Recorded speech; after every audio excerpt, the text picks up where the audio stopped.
لیکن انہوں نے اللہ تعالیٰ سے دعا کی اولاد کی، تو اللہ تعالیٰ نے انہیں کہا ٹھیک ہے تم محراب میں رہو اور کسی سے بات نہ کرنا، اور اللہ تعالیٰ تمہیں بیٹا دے گا یحییٰ، جو اس سے پہلے کسی کا نام بھی نہیں رکھا گیا تھا یحییٰ۔ ابھی قرآن میں آگے کے الفاظ انشاءاللہ یہ آئیں گے۔ اور حضرت یحییٰ جو ہے وہ بنی اسرائیلی میں سے ایک نبی تھے اور حضرت زکریا کے بیٹے تھے۔ یہ سلسلہ اتنی بات کے بعد جو ہونے والا ہے حضرت مریم کے ساتھ، جب ان کو حضرت عیسیٰ علیہ السلام کی خوشخبری دی گئی فرشتوں کے ذریعے، وہ قرآن کے الفاظوں میں انشاءاللہ ترجمے کے ساتھ ہم پڑھیں گے۔ جی آگے پڑھیے۔ اے زکریا، ہم تجھے ایک بچے کی خوشخبری دیتے ہیں جس کا نام یحییٰ ہے۔ ہم نے اس سے پہلے اس کا ہم نام بھی کسی کو نہیں کیا۔ زکریا کہنے لگے، میرے رب، میرے ہاں لڑکا کیسے ہوگا؟ میری بیوی بانجھ اور میں خود بڑھاپے کی انتہائی ضعیف کو پہنچ چکا ہوں۔ ارشاد ہوا کہ وعدہ اسی طرح ہو چکا۔ تیرے رب نے فرما دیا کہ مجھ پر تو یہ بالکل آسان ہے، اور تو خود جب کا کچھ نہ تھا میں تجھے پیدا کر چکا ہوں۔ کہنے لگے، میرے پروردگار، میرے لیے کوئی علامت مقرر فرما دے۔ ارشاد ہوا کہ تیرے لیے علامت یہ ہے کہ باوجود صحیح سالم ہونے کے تو 3 راتوں تک کسی شخص سے بول نہ سکے گا۔ اب زکریا اپنے حجرے سے نکل کر اپنی قوم کے پاس آ کر انہیں اشارہ کرتے ہیں کہ تم صبح اور شام اللہ کی تسبیح بیان کرو۔ اے یحییٰ، میری کتاب کو مضبوطی سے تھام لے، اور ہم نے اسے لڑکپن سے ہی سے دانائی عطا فرما دی، اور اپنے پاس سے شفقت اور پاکیزگی بھی۔ وہ پرہیزگار شخص تھا اور اپنے ماں باپ سے نیک سلوک کرنے والا تھا، وہ سرکش و گناہگار نہ تھا۔ اس پر سلام ہے جس دن وہ پیدا ہوا اور جس دن وہ مرے اور جس دن وہ زندہ کر کے اٹھایا جائے گا۔ اس کتاب میں مریم کا بھی واقعہ بیان کیجیے۔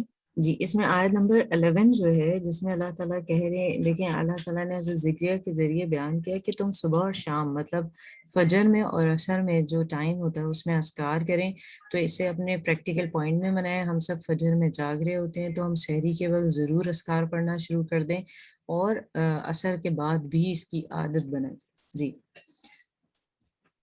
اس کتاب میں مریم کا بھی واقعہ بیان کیجیے، جب کہ وہ اپنے گھر کے لوگوں سے علیحدہ ہو کر ایک مشرقی مکان میں آئی اور ان لوگوں کی طرف سے پردہ کر لیا۔ پھر ہم نے اس کے پاس اپنی روح فرشتے کو بھیجا، پس وہ اس کے سامنے پورا آدمی بن کر ظاہر ہوا۔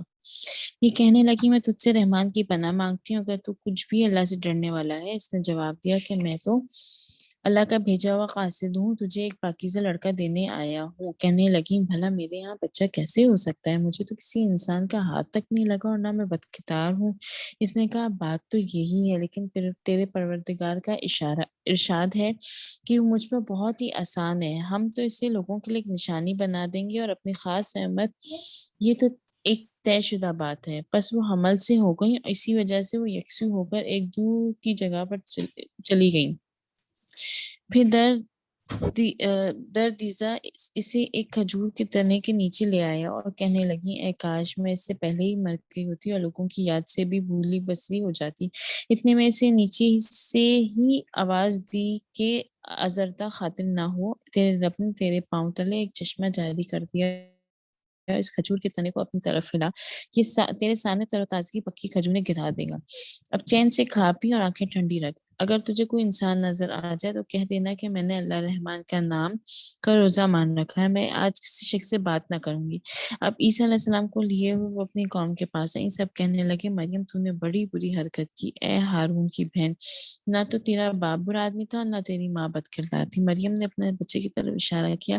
سب کہنے لگے کہ لو بھلا، اب ہم گود کے بچے سے باتیں کریں گے۔ بچہ بول اٹھا، میں اللہ کا بندہ ہوں، اس نے مجھے کتاب عطا فرمائی ہے، مجھے اپنا پیغمبر بنایا ہے، اور اس نے مجھے بابرکت کیا ہے جہاں بھی میں ہوں، اور اس نے مجھے نماز اور زکوٰۃ کا حکم دیا ہے جب تک میں زندہ رہوں، اور اس نے مجھے اپنی والدہ کا خدمت گزار بنایا ہے، مجھے سرکش و بخت نہیں کیا، اور مجھ پر میری پیدائش کے دن اور میری موت کے دن اور جس دن کہ میں دوبارہ زندہ کھڑا کیا جاؤں گا سلام ہی سلام ہے۔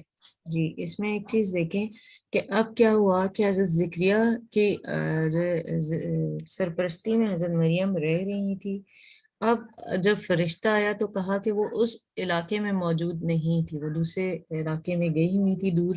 اور جب آیا حضرت جبرائیل امین آئے، انہوں نے ان کو جب خبر دی کہ اب جو ہے تمہیں اللہ تعالیٰ بیٹی کی خوشخبری دیتے ہیں، تو وہ پہلے تو اس سے ڈر گئی کیونکہ انہیں پتہ نہیں تھا کہ یہ فرشتہ ہے۔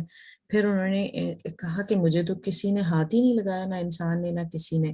تو انہوں نے کہا یہ تو اللہ تعالیٰ کا حکم ہے اور تم مطلب نیک ہو. یہاں پر ہمیں پتہ چل رہا ہے کہ اللہ تعالیٰ نے ان کی طرف یہ تمام چیزیں القا کی تھی.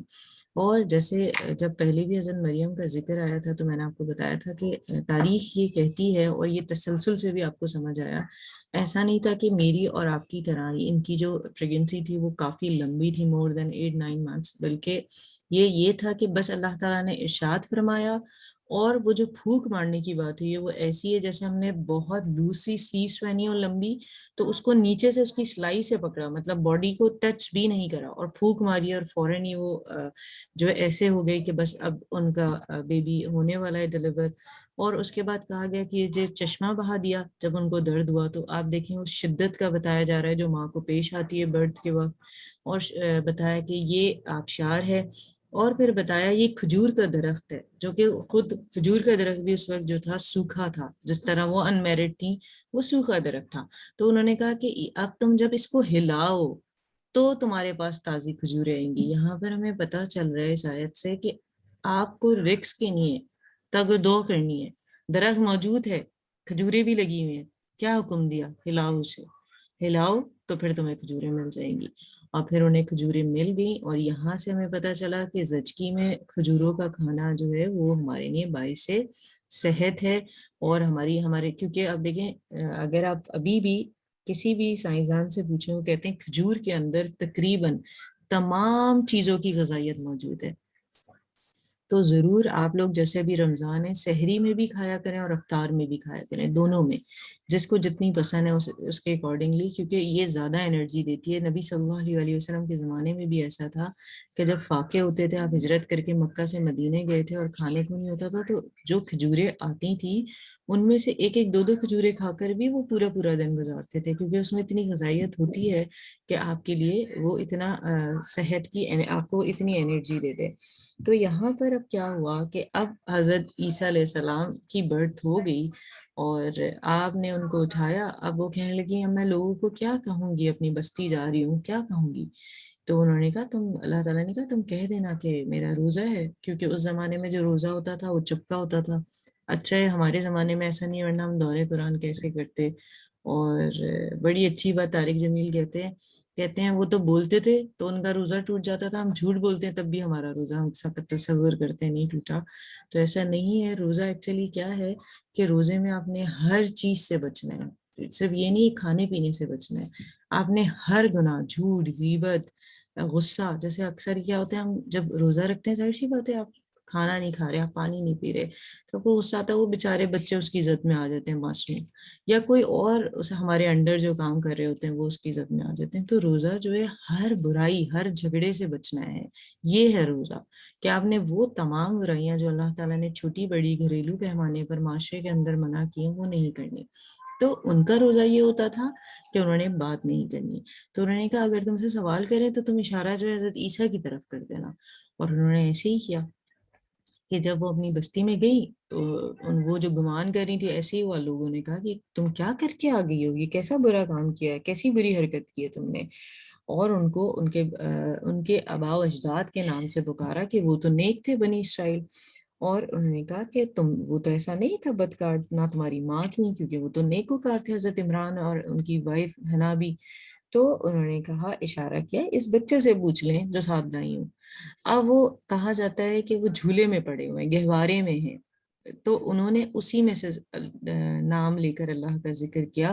کہا جاتا ہے کہ حضرت عیسیٰ علیہ السلام نے اس وقت جس آواز میں بات کی تھی وہ بالکل ایسا تھا جیسے آپ نے انڈیا یا پاکستان میں دیکھا ہوگا کہ لوگ جو مسجدیں ہیں ان سے آواز آتی ہے لاؤڈ اسپیکر میں. تو اس طرح آواز تھی کہ پورا شہر سن سکتا تھا کہ میں شروع کرتا ہوں اللہ کے نام سے جو بڑا بے نیاز ہے. اور اس کے بعد انہوں نے کہا میں اللہ کی طرف سے بھیجا ہوا ایک نبی ہوں اور میں باعث رحمت ہوں اس شہر میں جہاں میں موجود ہوں. میرے پاس معجزے ہیں، اور تسلسل کے ساتھ انہوں نے جو بات کی وہ تمام اس کے اندر موجود ہے. اس کے بعد اس میں ایک اہم بات جو ہے وہ کیا ہے، آپ یہ دیکھیں. انہوں نے کہا یہ جو آیت نمبر 32 میں ہے، سورہ مریم آیت نمبر 32 میں جو بات کہی کہ مجھے اور میری جو ماں کی جو پرورش، ماں کے بارے میں انہوں نے جو دعا کی ہے، تو اس سے ہمیں پتہ چلا کہ اس نے مجھے اپنی والدہ کا خدمت گزار بنایا ہے اور مجھے سرکش اور بدبخت نہیں کیا. یہ آیت اس کے اندر آ رہی ہے. دیکھیں انہوں نے جب پیرنٹس کی بات ہوئی تو انہوں نے والد کا نام نہیں لیا ہے کیونکہ وہ بن باپ کے پیدا ہوئے تھے, بغیر باپ کے اللہ تعالیٰ نے ان کو پیدا کیا ہے. انہوں نے صرف اپنی والدہ کی بات کی, اور یہ اس بات کی دلیل ہے کہ ان کے پاس والد نہیں تھے, صرف والدہ تھیں حضرت مریم. اور کیونکہ عیسائی کہتے ہیں کہ جو ہے حضرت عیسیٰ علیہ السلام اللہ تعالیٰ کے بیٹے ہیں, اور وہ کہتے ہیں تین میں ایک ہے نعوذ باللہ, مطلب حضرت عیسیٰ اور میری, جو وہ کہتے ہیں مریم کو حضرت مریم, اور تیسرا نعوذ باللہ اللہ تعالیٰ ہے, یہ ایک فیملی ہے. تو اللہ تعالیٰ کہتا ہے میری تو کوئی اولاد نہیں ہے, نہ میں کسی کی اولاد ہوں. اور اس بات کو اللہ تعالیٰ جھوٹ قرار دیتا ہے, اس کے سوا کچھ نہیں ہے. وہ صرف ہمارا خالق ہے, وہ واحد ہے, وہ لا شریک ہے, اسی نے ہم سب کو تخلیق کیا. وہ رحمان ہے, وہ رحیم ہے. اس کے علاوہ وہ صرف واحد و لا شریک ہمارا رب ہے, اس کے سوا کوئی رب نہیں. ایون آپ دیکھیں کہ جب ہم اعتقاد کی بات کرتے ہیں تو میں اور آپ اس بات پہ بالکل مطمئن ہیں کہ ہمارا رب صرف ایک اللہ ہے, لیکن سم ٹائم کیا ہوتا ہے ہماری انا اس کے درمیان آ جاتی ہے. تو یہ جو انا والا رب ہے اس کو بھی ختم کرنے کی کوشش کریں. سم ٹائم کیا ہوتا ہے جو ہمارے اعتقاد ہوتے ہیں, فار ایگزامپل ہمارے فور فادر میں سے کوئی شب قدر شب معراج مناتا ہوتا ہے, چھوٹی سی چیز ہے جو قرآن اور حدیث سے نہیں ملتی. قرآن اور حدیث تو ہمیں بتاتی ہے آخر کی شب قدر, جو آپ دیکھیں شب معراج اور شب برات, تو شب قدر جو ہے وہ ہمیں قرآن سے ملتی ہے, لیکن باقی کوئی آپ دیکھیں راتیں نہیں ملتی. اور ہم اس پر اڑ جائیں کہ وہ لوگ مناتے ہیں تو ٹھیک ہے اور عبادت کا ایک حصہ ہے. دیکھیں دین میں کوئی بھی چیز ہم نہیں پیدا کرتے ہیں وہ بدعت ہے, اور بدعت گمراہی ہے, گمراہی جہنم میں لے جاتی ہے. یہ حضور صلی اللہ علیہ وآلہ وسلم کی حدیث ہے, اور اس کے علاوہ کوئی دوسری تیسری چوتھی بات ہی نہیں ہو سکتی. یا میری انا ہے کہ کچھ چیزیں میری عادت ہے کچھ کرنے کی, کچھ بولنے کی, تو ہر چیز جو ہے نا اگر رب کے ساتھ شیئر ہو رہی ہے اس کو ہم نے توڑنا ہے, اور ہم نے صرف اپنے رب کو واحد لا شریک ماننا ہے اور اس کے مطابق زندگی گزارنی ہے. یہاں پر اللہ تعالیٰ بتا رہے ہیں عیسیٰ میرا بیٹا نہیں ہے, مریم کا بیٹا ہے. اور بار بار آپ دیکھیں قرآن میں اللہ تعالیٰ نے ایک تو حضرت یحییٰ کا نام آپ نے دیکھا کہ جب حضرت یحییٰ کا رکھا تو کہا کہ اور کسی کا نام نہیں ہے, اور حضرت مریم کے علاوہ پورا قرآن کھول کر دیکھ لیں کہیں پر بھی کسی عورت کا نام نہیں ہے. جب حضرت آسیہ کا ذکر کیا تو کہا فرعون کی بیوی, جب حضرت لوط کی وائف کا ذکر کیا جو پیچھے رہ گئی تھی تو انہوں نے کہا لوط کی بیوی. جب حضرت عیسیٰ کا ذکر ہوا لوگوں نے کہا کہ یہ اللہ کا بیٹا ہے تو اللہ تعالیٰ نے کہا عیسیٰ ابن مریم, عیسیٰ مریم کا بیٹا ہے, عیسیٰ میرا بیٹا نہیں ہے. اور بار بار حضرت مریم کا نام, واحد ایک عورت ہے جس کا نام قرآن میں استعمال ہوا, وہ بھی اس لیے کہ عیسیٰ حضرت مریم کا بیٹا ہے, میرا بیٹا نہیں ہے. جی آگے بڑھیے. یہ ہے صحیح واقعہ عیسیٰ علیہ السلام ابن مریم کا. یہی ہے وہ حق بات جس میں لوگ شک و شبہ میں مبتلا ہیں.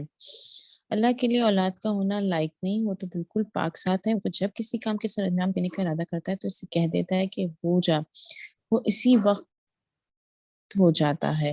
میرا اور تم سب کا پروردگار صرف اللہ ہی ہے, تم سب اسی کی عبادت کرو, یہی سیدھی راہ ہے. پھر یہ جی فرقے آپس میں اختلاف کرنے لگے. یہ آیت نمبر 35 اور 36 دونوں آپ نوٹ کر لیجئے اور یاد رکھیں کسی بھی مشکل کسی بھی پریشانی میں تو اللہ تعالیٰ کی جو ذات ہے جب وہ ارادہ کر لیتا ہے کسی بھی کام کا تو وہ کہتا ہے ہو جا, تو وہ چیز ہو جاتی ہے. اور اللہ تعالیٰ آگے ہمیں یہ بھی بتا رہے ہیں کہ بے شک میرا اور تمہارا رب جو ہے صرف وہ اللہ تعالیٰ ہے, اسی کی عبادت کی جائے, اور یہ بھی بتایا جا رہا ہے کہ یہی سیدھا راستہ ہے. جی پھر یہ فرقے آپس میں اختلاف کرنے لگے. پس کافروں کے لیے ویل ہے, ایک بڑی سخت دن کی حاضری ہے. کیا خوب دیکھنے سننے والے ہوں گے اس دن جب کا ہمارے سامنے حاضر ہوں گے, لیکن آج تو یہ ظالم لوگ سری گمراہی میں پڑے ہوئے ہیں. تو انہیں اس رنج و افسوس کے دن کا ڈر سنا دے جب کا کام انجام کو پہنچا دیا جائے, اور یہ لوگ غفلت و بے ایمانی ہی میں رہ جائیں گے. خود زمین کے اور تمام زمین والوں کے وارث ہم ہی ہوں گے, اور سب لوگ ہماری طرف لوٹا کر لائے جائیں گے. اس کتاب میں ابراہیم علیہ السلام کا قصہ بیان کیجیے, بے شک وہ بڑی سچائی والے پیغمبر تھے. جب کہ انہوں نے اپنے باپ سے کہا کہ ابا آپ ان کی پوجا پاٹ کیوں کر رہے ہیں جو نہ سنے نہ دیکھیں, نہ آپ کو کچھ بھی فائدہ پہنچا سکے. میرے مہربان باپ, آپ دیکھیے میرے پاس وہ علم آیا ہے جو آپ کے پاس آیا ہی نہیں. تو آپ میری ہی مانے, میں بالکل سیدھی راہ کی طرف آپ کی راہ راہبری کروں گا۔ میرے ابا جان، آپ شیطان کی پرستش سے باز آ جائیں، شیطان تو رحم و کرم والے اللہ کا بڑا ہی نافرمان ہے۔ ابا جی، مجھے خوف لگا ہوا ہے کہ کہیں آپ پر کوئی عذاب الہی نہ پڑے کہ آپ شیطان کے ساتھی بن جائے۔ اس نے جواب دیا کہ اے ابراہیم، کیا تو ہمارے معبودوں سے روگردانی کر رہا ہے؟ سن، اگر تو باز نہ آیا تو میں تجھے پتھروں سے مار ڈالوں گا۔ جہاں ایک مدت دراز تک مجھ سے الگ رہے۔ کہا، اچھا، تم پر سلام ہو، میں تو اپنے پروردگار سے تمہاری بخشش کی دعا کرتا رہوں گا، وہ مجھ پر حد درجہ مہربان ہے۔ میں تو تمہیں بھی اور جن جن کو تم اللہ کے سوا پکارتے ہو انہیں بھی سب کو چھوڑ رہا ہوں، صرف اپنے پروردگار کو پکارتا رہوں گا۔ مجھے یقین ہے کہ میں اپنے پروردگار سے دعا مانگنے سے محروم نہ رہوں گا۔ جب ابراہیم علیہ السلام ان سب کو اللہ کے سوا ان کے سب معبودوں کو چھوڑ چکے تو ہم نے انہیں اسحاق و یعقوب عطا فرمائے اور دونوں کو نبی بنا دیا، جی یہاں اور پر ان آپ سب کو دیکھیں، ہم نے اپنی کہ حضرت ابراہیم علیہ السلام کے والد آزر، جن کا ذکر قرآن میں پہلے بھی آیا تھا، انہی کی بات کی جا رہی ہے کہ اب ان کے پہلے والد کا اور حضرت ابراہیم ایز اے سن بات کر رہے ہیں کہ وہ کیا کہہ رہے ہیں کہ وہ جب ان سے ذکر کر رہے ہیں کہ وہ سچے اور اچھے نبی ہیں، تو ان کے والد جو ہیں وہ کہہ رہے ہیں پوجا پاٹ کر رہے ہیں جو نہ سنے نہ دیکھے نہ آپ کو کچھ بھی فائدہ پہنچائیں۔ وہ ان کو مثالیں بھی دے رہے ہیں کہ دیکھیں یہ جو جن کی آپ پوجا کرتے ہیں وہ تو نہ کچھ دیکھ سکتے ہیں، نہ سن سکتے ہیں، نہ دے سکتے ہیں۔ جیسے انہوں نے قرآن میں حضرت ابراہیم کی اقوال بڑے آپ نے دیکھا قرآن نے بتائے ہیں کہ انہوں نے کہا یہ جو تمہارے معبود ہیں نہ خود کھاتے ہیں نہ کھلاتے ہیں، تم کیسے ان کی وہ کرتے ہو؟ ان پہ تو کوئی مکھی آگے بیٹھ جائے تو بھی نہیں اٹھ سکتی۔ جیسے کہ ہم نے دیکھا حضرت ابراہیم علیہ السلام نے کیا کیا تھا، جب حضرت ابراہیم علیہ السلام جو ہے موجود تھے اور ان کے جو والد تھے آزر، وہ اس وقت کے سب سے بہترین بت تراش تھے اور وہ چاہتے تھے کہ حضرت ابراہیم بھی یہی کریں، لیکن جب انہوں نے دیکھا کہ ان کے والد اپنے خالق کی پہچان ہی نہیں رکھتے کہ ان کا رب کون ہے، تو انہوں نے کہا میں آپ کے لیے تو دعا کروں گا لیکن میں جو آپ سب لوگ عبادت کر رہے ہیں بتوں کی، میں اس سے بری ذمہ ہوں۔ تو اللہ تعالیٰ بتا رہے ہیں کہ جب تم شر کو چھوڑ دیتے ہو، بری چیزوں کو چھوڑ دیتے ہو، تو اللہ تمہیں کیا نعمتیں دیتا ہے۔ آپ دیکھیں ان کے دو بیٹوں کی بات کی یہاں پر، جو کہ کیا ہیں، اسحاق اور یعقوب۔ کیوں؟ کیونکہ تمام انبیاء کرام جو بنی اسرائیل کے ہیں وہ ان دو نبیوں سے ہی آگے بڑھے۔ دیکھا جائے تو ان کے جو دو بیٹے تھے حضرت اسحاق، حضرت ابراہیم کے، وہ حضرت اسحاق اور حضرت اسماعیل تھے، لیکن حضرت اسحاق اور اس کے بعد ان کے پوتے یعقوب کی بات کی گئی، کیونکہ یعقوب جو تھے ان سے بنی اسرائیل بنی اور آگے چلی۔ تو اگر اس کتاب کو، اس آیت کو اب یہودی سن رہے یا عیسائی، تو وہ اس بات کو سمجھ لیں کہ ان کے جو فور فادرز ہیں حضرت اسحاق اور یعقوب، وہ حضرت ابراہیم کی اولاد ہے۔ آپ دیکھیں حضرت ابراہیم کے معاملے میں تمام جو مذہب ہیں وہ ایک جیسی پازیٹیو سوچ رکھتے ہیں کہ وہ، کیونکہ اگر دونوں شاخوں کو آپ دیکھیں، حضرت اسحاق کی طرف سے آ رہی ہوں یا حضرت اسماعیل کی طرف سے آ رہی ہوں، دونوں ہی کی جو وہ روٹس ہیں، جو اگر دیکھیں والد جو تھے وہ حضرت ابراہیم تھے، تو ہر طبقہ حضرت ابراہیم علیہ السلام کو تو اہمیت دیتا ہے۔ اس لیے اللہ تعالیٰ قرآن میں بار بار کہتا ہے پھر تم حضرت ابراہیم کی طرح یکسو ہو جاؤ۔ یکسو ہو جاؤ مطلب ایک ہی رخ پر ایک ہی رب کو مانو، یہ کیا کہ تم جدا جدا اپنے بدھ بنا لیتے ہو۔ تو وہی بات اس کے اندر کی گئی ہے کہ اگر تم ان کو مانتے ہو تو ایک ہو جاؤ، اور جب انسان اللہ کی رضا کے لیے چیزوں کو چھوڑ دیتا ہے تو اللہ اس سے بڑھ کر نعمتیں دیتا ہے۔ آنے والی جتنی نسلیں تھیں وہ حضرت ابراہیمی سے چلی ہیں۔ جی اور ان سب کو ہم نے اپنی بہت سی رحمتیں عطا فرمائی اور ہم نے ان کے ذکر جمیل کو بلند درجے کا کر دیا۔ اس قرآن میں موسیٰ علیہ السلام کا ذکر بھی کیجئے جو چنا ہوا اور رسول اور نبی تھا۔ ہم نے اسے طور کی دائیں جانب سے ندا کی اور رازگوئی کرتے ہوئے اسے قریب کر لیا اور اپنی خاص مہربانی سے اس کے بھائی ہارون کو نبی بنا کر اسے عطا فرمایا۔ اس کتاب میں اسماعیل علیہ السلام کا واقعہ بھی بیان کیجیے، وہ بڑا ہی وعدے کا سچا تھا اور تھا بھی رسول اور نبی۔ وہ اپنے گھر والوں کو برابر نماز اور زکوٰۃ کا حکم دیتا تھا اور تھا بھی اپنے پروردگار کی بارگاہ میں پسندیدہ و مقبول۔ اور اس کتاب میں ادریس علیہ السلام کا بھی ذکر کیجیے، وہ بھی نیک کردار پیغمبر تھا، ہم نے اسے بلند مقام پر اٹھا لیا۔ یہی وہ انبیاء ہیں جن پر اللہ نے فضل و کرم کیا، جو اولاد آدم میں سے ہیں، اور ان لوگوں کی نسل سے ہیں جنہیں ہم نے نوح علیہ السلام کے ساتھ کشتی میں چڑھا لیا تھا، اور اولاد ابراہیم اور یعقوب سے اور ہماری طرف سے رائے یافتہ اور ہمارے پسند لوگوں میں سے ہیں۔ ان کے سامنے جب اللہ رحمان کی آیتوں کی تلاوت کی جاتی تھی سجدہ کرتے اور روتے گر گڑاتے گر پڑتے تھے۔ پھر ان کے بعد ایسے ناخلف پیدا ہوئے کہ انہوں نے نماز ضائع کر دی، نفسانی خواہشوں کے پیچھے پڑ گئے، سو ان کو نقصان ان کے آگے آئے گا۔ سوائے ان کے جو توبہ کر لیں، ایمان لائیں اور نیک عمل کریں، ایسے لوگ جنت میں جائیں گے اور ان کی ذرا سی بھی حق تلفی نہ کی جائے گی۔ جی یہ جو ہمیشہ والی سورہ جنت مریم میں کی جتنی بھی آیات آ رہی ہیں ان تمام کے اندر آپ دیکھیں سارے پریکٹیکل پوائنٹس آپ کے مل رہے ہیں، ہماری زندگی پہ اپلائی کرنے ہیں ہمیں یہ سارے۔ جو نماز کی بات آئی ہے، زکوٰۃ کی بات آئی ہے، معاملہ فہمی کی بات آئی ہے، اور آپ دیکھیں اس میں تسلسل کے ساتھ بات شروع ہوئی حضرت ابراہیم سے، حضرت اسحاق، حضرت یعقوب، حضرت موسیٰ، اور پھر آپ دیکھیں کہ آگے تمام انبیاء کرام کی بات ہو رہی ہے، اسماعیل بھی اس میں ہے۔ تو اور تو آپ نے ان تمام کو جو حکم دیا ہے وہ حکم کیونکہ صرف بنی اسرائیل کے لیے نہیں بلکہ نبی صلی اللہ علیہ وسلم کی امت کے لیے یہ کتاب ہم پہ نازل ہوئی ہے، تو یہ تمام چیزوں پر ہمیں عمل کرنا ہے۔ یہ تمام آپ اپنے پریکٹیکل پوائنٹس میں لکھ لیجیے۔ جی سوائے ان کی ہمیشہ والی جنتوں میں جن کا غائبانہ وعدہ اللہ مہربان نے اپنے بندوں سے کیا ہے، بے شک اس کا وعدہ پورا ہونے والا ہے۔ وہ ہوا لوگ ہوا وہاں بات سنیں، جی جی سجدہ آیا تھا نا، سجدہ کر لے۔ جی ہاں 58 پہ۔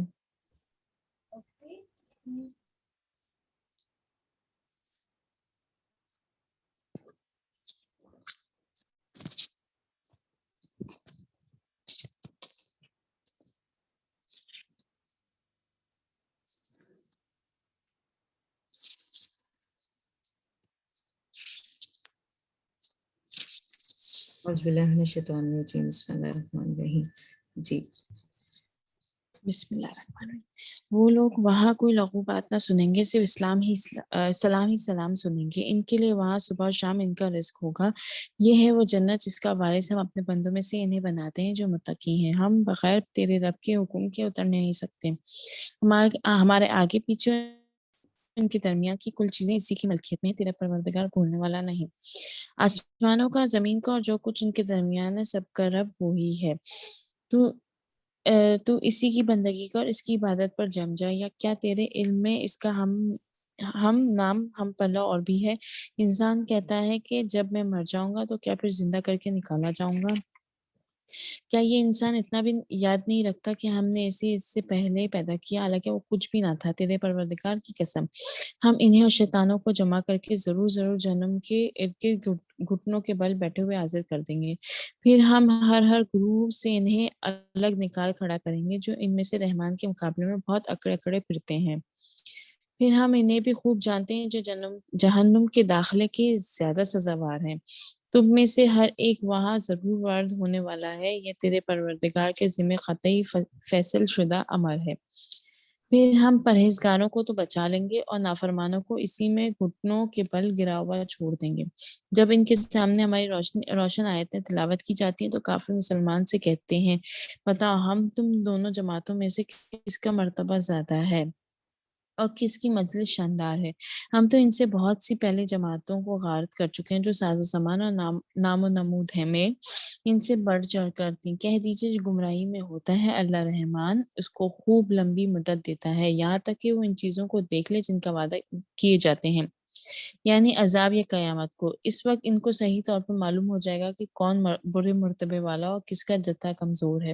اور ہدایت یافتہ لوگوں کو اللہ ہدایت میں بڑھاتا ہے، اور باقی رہنے والی نیکیاں تیرے رب کے نزدیک ثواب کے لحاظ سے اور انجام کے لحاظ سے بہت ہی بہتر ہیں۔ کیا تو نے اسے بھی دیکھا جس نے ہماری آیتوں سے کفر کیا اور کہا کہ مجھے تو مال و اولاد ضرور ہی دی جائے گی؟ کیا وہ غیب پر مطلع ہے یا اللہ کا کوئی وعدہ لے چکا ہے؟ ہرگز نہیں۔ یہ جو بھی کہہ رہا ہے ہم اسے ضرور دیکھ لیں گے، اس کے لیے عذاب بڑھائے چلے جائیں گے۔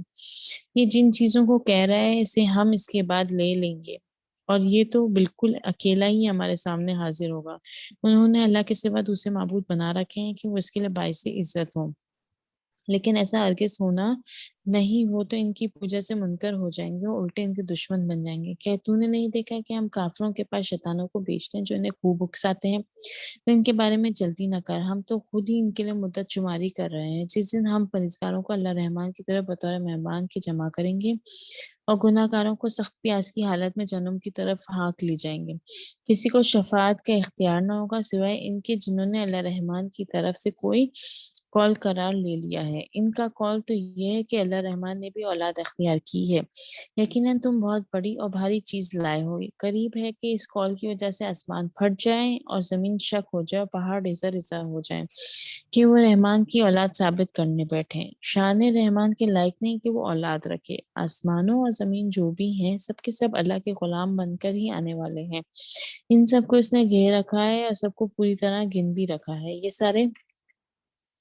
یہ سارے کے سارے قیامت کے دن اکیلے اس کے پاس حاضر ہونے والے ہیں۔ بے شک جو ایمان لائے ہیں اور جنہوں نے شائستہ مال کیے ہیں ان کے لیے اللہ رحمان محبت پیدا کر دے گا۔ ہم نے اس قرآن کو تیری زبان میں بہت ہی آسان کر دیا ہے کہ تو اس کے ذریعے سے پرہیزگاروں کو خوشخبری دے اور جھگڑالو لوگوں کو ڈرا دے۔ ہم نے ان سے پہلے بہت یہ سی آیت جماعتیں نمبر 97 جو ہے جس میں قرآن کے بارے میں کہا جا رہا ہے کہ اس کو ہم نے آسان کر دیا ہے، تو آپ یہ دیکھیں اس کو ہم نے انشاءاللہ تعالیٰ بائی ہارٹ بھی یاد کریں اور ترجمے کے ساتھ بھی یاد کریں کہ اگر ہم غور کریں تو ہمیں تو اس پر شکر گزار ہونا چاہیے اللہ تعالیٰ کے کہ دیکھیں ہم سب کی جو لینگویج ہے وہ اردو ہے، اور اردو کے بہت سارے جو ورڈز ہیں وہ بالکل عربی کے ساتھ ہی ہیں۔ اگر آپ دیکھیں 70% تقریباً، جیسے یوم آتا ہے اس کا مطلب دن ہے، مستقیم سیدھا، یہ تمام الفاظ، اور حمد جو ہے اس کا مطلب جو ہے اللہ کی تعریف ہے۔ اور آپ دیکھیں متقی جو ہے اردو کا بھی ورڈ ہے، اسی طرح صلاح جو ہے عربی کا بھی ورڈ ہے اور اردو میں بھی استعمال کیا جاتا ہے۔ تو ہمیں سمجھ میں آیا کہ اللہ تعالیٰ نے اور زیادہ آسان تو ہم جن کی مدر ٹنگ اردو ہے ان کے لیے کر دیا۔ جیسے میں جانتی ہوں ایک خاتون جو انڈیا سے تھی اور ان کی لینگویج اردو نہیں تھی نہ ہندی، کیونکہ ہندی لکھنے میں ڈیفرنٹ ہوتی ہے، بولتے تو اردو کی طرح ہی ہے۔ تو میں نے ان کی اسٹرگل دیکھی ہے کہ وہ کتنی محنت کرتی تھی۔ رومن اردو میں وہ لکھتی تھی جب ٹرانسلیشن یاد کرنی ہوتی تھی، جس طرح ہم ٹائپ کرتے ہیں موبائلوں پر، اور اس طرح انہوں نے پورے قرآن کو یاد کیا۔ تو سم ٹائم کچھ لوگ اپنی صلاحیتوں کو اگر دیکھا جائے، ان کی کیپیسٹی، اگر ہم یاد کرنے بیٹھیں تو شاید ہم گھنٹے میں جو کام کرتے ہیں ان کا 3 گھنٹے میں ہو رہا ہے۔ تو سم ٹائم آپ کو فیل ہوتا ہے کہ یہ کتنے بلیسڈ ہیں اور کتنا اللہ نے ان کی دلوں میں قرآن کی اور اپنی محبت رکھی ہے کہ اس کے لیے وہ اپنا ٹائم، اپنی صلاحیتیں، ہر چیز ہم سے زیادہ اس پہ لگا رہے ہیں، اور ویسے ہی وہ اجر کما رہے ہیں۔ تو دیکھا جائے تو قرآن تو ہر ایک کے لیے آسان ہے، اور دیکھیں انہوں نے اب وہ ہم سے بہتر طریقے سے قرآن کو بیان کر سکتے ہیں، کیونکہ جو جتنی ایفرٹ قرآن کے ساتھ بیٹھ کے لگاتا ہے، جیسے آپ میں سے ماشاءاللہ کچھ لوگ ہیں جو پریکٹیکل پوائنٹس شیئر کر رہے ہیں، اور مجھے بہت خوشی ہوتی ہے دیکھ کر کہ آپ جو بھی شیئر کر رہا ہے اس کے ذہن میں، جیسے میں آپ کو بھی بتا رہی تھی کہ لکھنے والی چیز، نوٹ کرنے والی چیز ہمیشہ کہیں نہ کہیں آپ کے ذہن میں رہتی ہے۔ جس طرح جب میں نے انٹر کے بعد یہ کورس شروع کیا تھا عالمہ کا، تو ہمارے 15 پارے ایک رمضان میں ہوئے تھے اور 15 پارے نیکسٹ رمضان میں ہوئے تھے، اور وہاں پر ایک فقیر حسین اجازی صاحب ہوتے تھے کراچی پاکستان میں، جو ہمارے انسٹیٹیوٹ میں ہمیں دورہ قرآن کرانے آتے تھے شروع کے تقریباً پورے رمضان 20 رمضان تک، اور ہم صرف لکھ رہے ہوتے تھے، وہ بولتے جاتے تھے، جس طرح آپ نے ایک نیوز میں دیکھا ہے کہ ایک بندہ صرف لکھ رہا ہے، سامنے والا بولتا جا رہا ہے، اور اس طرح وہ 15 پاروں کے لیے ہمارے 2 موٹے موٹے رجسٹر ریڈی ہوتے تھے، اور ہم جو کلاس میٹ ہیں وہ آپس میں بات کر رہے ہوتے تھے۔ ہم نے لکھا تو سب کچھ ہے لیکن ہمارے ذہن میں کچھ بھی نہیں بیٹھا، مطلب ہم بس لکھ رہے ہیں، بس لکھ رہے ہیں، کیونکہ ہمیں قرآن جو ٹیچر تھیں ان کو سبمٹ کرانا ہوتا تھا، احادیث ہم اس کو الگ نوٹ کرتے تھے، قرآن کی آیت الگ نوٹ کرتے تھے، اور اس طرح ہم نے نیکسٹ ایئر باقی کے جو 16 سے 30 تک کیے، فرسٹ جو رمضان تھے اس میں 1 سے 15 تک۔ اب یہ 2 سال گزر گئے۔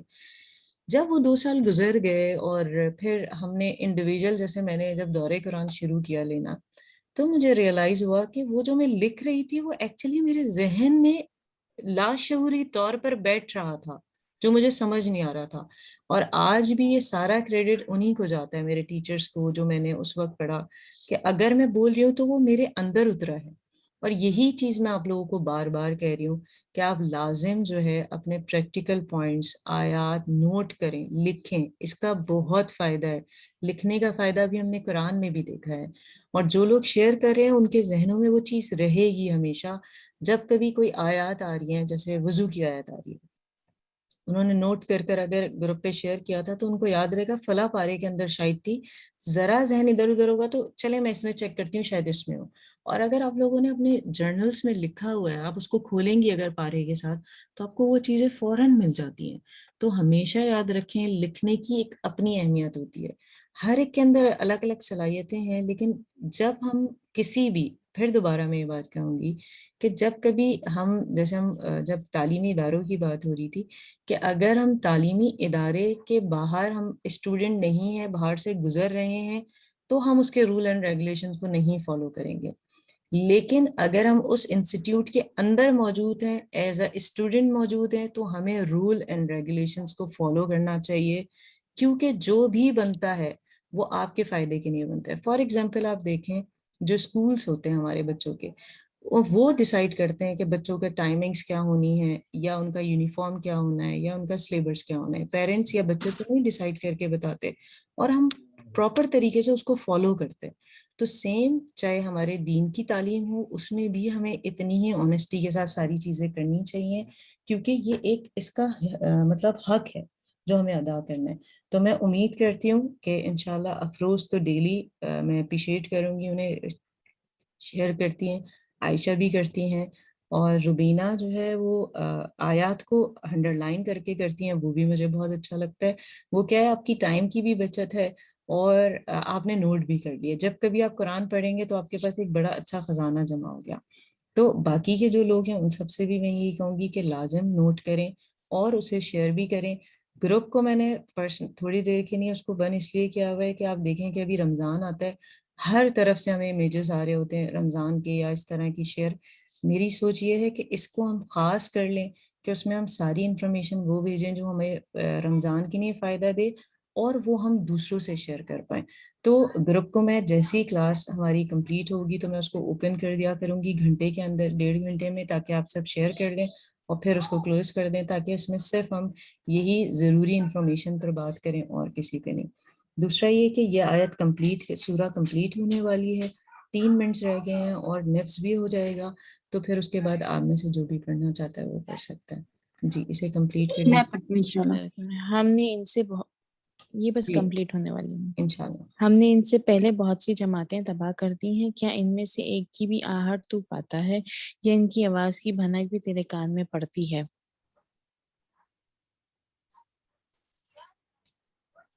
یہ ختم یہ ہو گئی ہے کمپلیٹ ہو سورہ. گئی ہے الحمدللہ.